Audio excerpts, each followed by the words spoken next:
Hello, this is Keith from Startup Sales Mastery and Co-Founder Club. I do a lot of things. Mostly, I help early stage entrepreneurs get customers or build sales teams to get customers. Ultimately, it's to get customers, and I do that by showing them the techniques that the best in the world use. Now, meetup.com.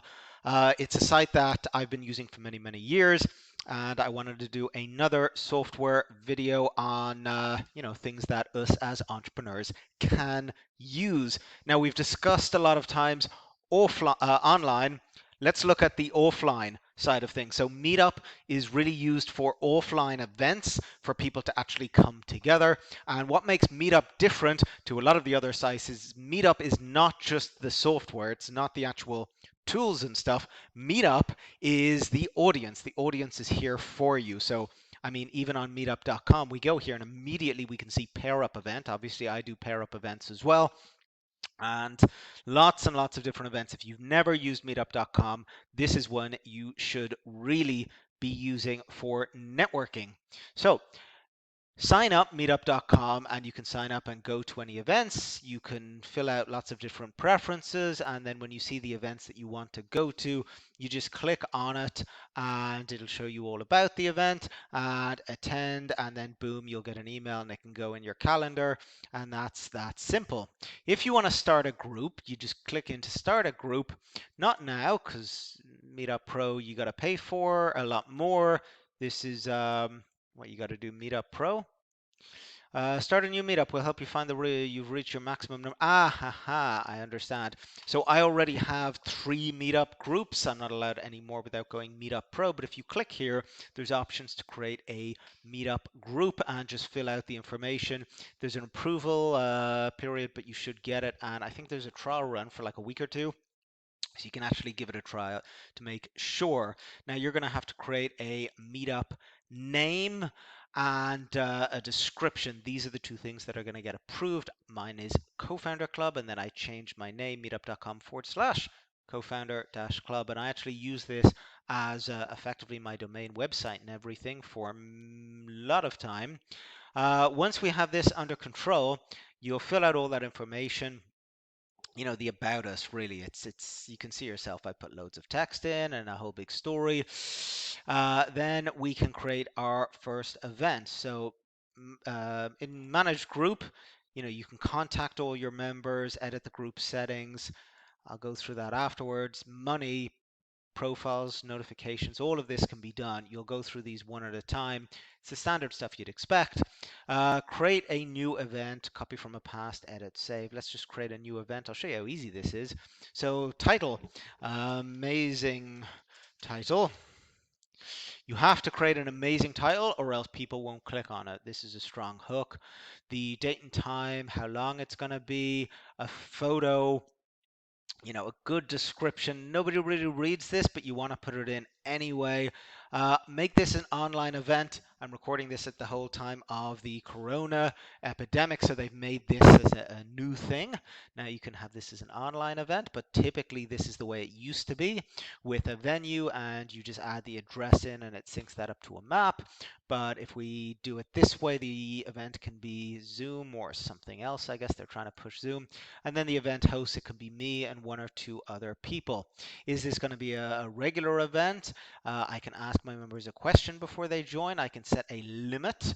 If you want to max it out, you can allow your people to bring guests or RSVP. So you can set that, for example, one day before they can't RSVP anymore, and a fee. You can literally charge people to sign up to the event. Everything can be done inside the event. I know I'm going fast just because this isn't rocket science, I don't think. Once it's done, you press publish. I'm not going to do it this second because of course mine is active, but press publish, and then after you've pressed publish, there will be a button up the top, cancel. Sorry, I'm going back, continue. There'll be a button up the top whether or not to announce. Now, what announce does is announce just sends an email, a message off to all of your audience, all of your members, that this event has been created. If you don't press announce, they don't get the message. They can still find it in the listings, but they don't get it. So this particular account, close to 4,000 members. I got a few organizers, a few people helping me with that. And that's basically what you have. I think it's like $60, 60 something dollars every 6 months, so $130 per year for the management of this account. And really, what Meetup.com does is they actually have the audience. This is the important part. You're not just creating an event, you're creating an event and then putting it out there to a pool of, hundreds of thousands, millions of people that are actually actively looking to go to events. Eventbrite is kind of good as well. Meetup.com was just the one that was working well for me, so I kept it going. The other standard features, I mean, there's the events, members, we can keep track of our members. The one thing that you do not get is emails, which sucks. You can send people an email, but it has to go through meetup.com. You can send messages and notifications. Some people use it, some people don't. As an admin, I just send the bulk emails to everyone, and you can see yourself lots and lots of photos. But again, when people come into my meetup, I try and push them over to my Facebook group because it's more controllable traffic for me. Discussions, I got to be honest, not a lot of people in my group are using this, mainly because I'm pushing them. And you can see the extra things. I can create all this stuff. Again, I don't use mailing lists because I am collecting emails as well at the events that I run. It is a really good practice to do. The only other thing, you've got your leadership team pending. I make sure to authorize the people coming in because I want to make sure I'm getting the right audience. Gilad, let's have a look at you. So, yeah.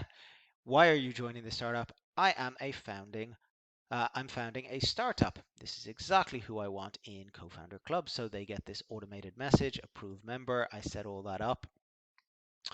So that's it really. The last thing just to show, this is the group settings.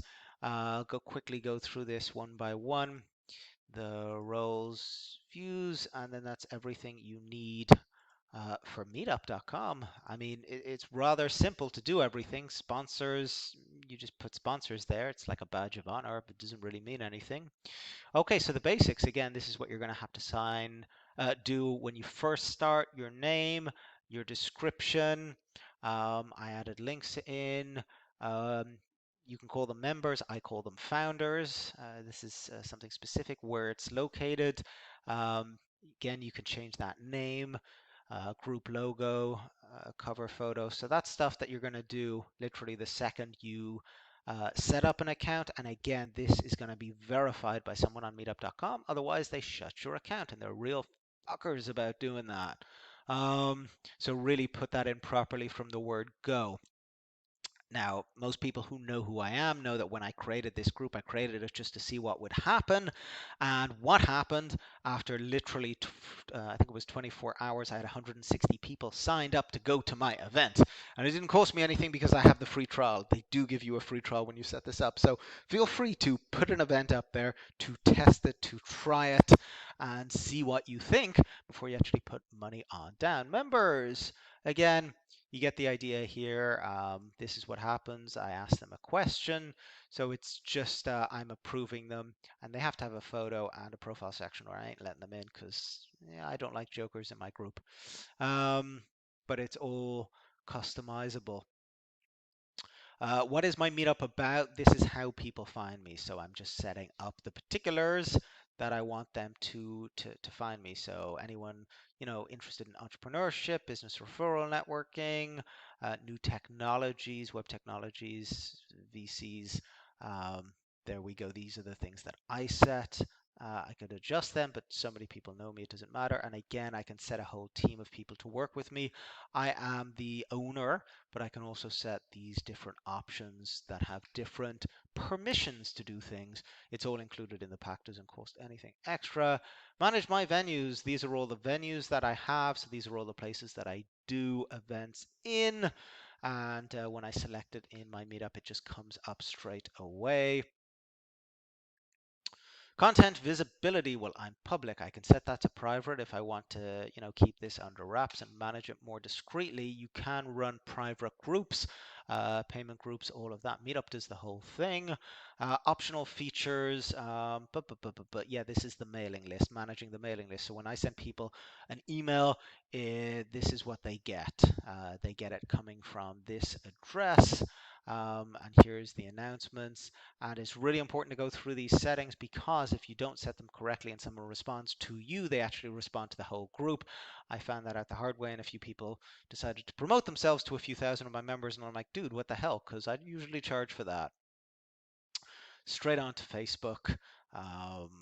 So I have those links in. The final thing, W. Okay, that's Meetup. That's everything you need to know. I know this has been a bit long, but look, there's the one last thing that you have to know. This is not your traffic. You control the group, but this is not your traffic. What do I mean when I say your traffic? I mean, if you, decide, okay, I've built up 1,000, 2,000 members, and I've had enough. Here's what's going to happen. You stop paying, Meetup will sell your group and sell your audience to anyone else. When I say sell, I mean give, whoever wants to take over the billing. Now, why am I saying this to you as someone who is considering setting up a meetup group? It's really, really simple, because you have two options. One, set up your own group and build that list yourself, build the credibility yourself. I personally think that's the right way to do it. Option two, go online and see what groups are getting ready to be shut down. This could be beneficial, because you could just, instead of having to start from zero, actually go find a group with 1,000, 2,000 people and just absorb it, and then boom, you're actually marketing that to a fresh audience. Again, I don't recommend it, because we don't know how fresh that list is. This could all just be useless people and then just cramming up your members page, but it might be good for you. So I'm just giving you the pros and cons to consider with meetup.com. And of course, if you are running live events or even offline, whatever, make sure that required to get in, get the email address, get the contact information, because Meetup will not give you that even on the pro version, because I've had a look. Okay, there we are. My name is Keith. This has been a really long review of meetup.com. I help early stage entrepreneurs get customers. cofounderclub.org or Startup Sales Mastery if you actually want to check out how I do it, and courses and programs, and actually hire me to do some work. There's some free samples up there. Good luck, enjoy. Let me know any questions in the comments. Take care. Bye.